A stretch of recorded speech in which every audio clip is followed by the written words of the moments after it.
Tuan-puan, anak-anak tahun 5 akan menduduki peperiksaan UPKK yang sebenar tak lama lagi.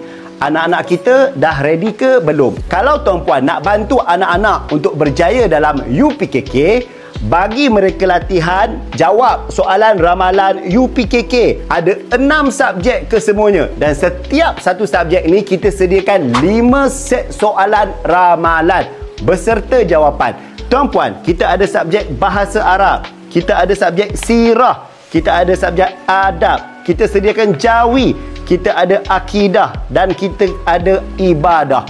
Untuk semua set soalan ni tuan-puan, kita buat mengikut format UPKK yang sebenar, pemarkahan yang sama, contoh soalan yang sama, dan inilah contoh-contoh yang anak-anak kita akan jawab nanti.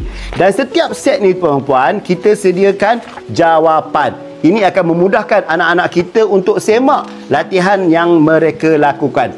Tuan-puan, kalau kita nak bantu anak-anak kita berjaya dalam UPKK tahun ini, dapatkan 30 set soalan ramalan UPKK.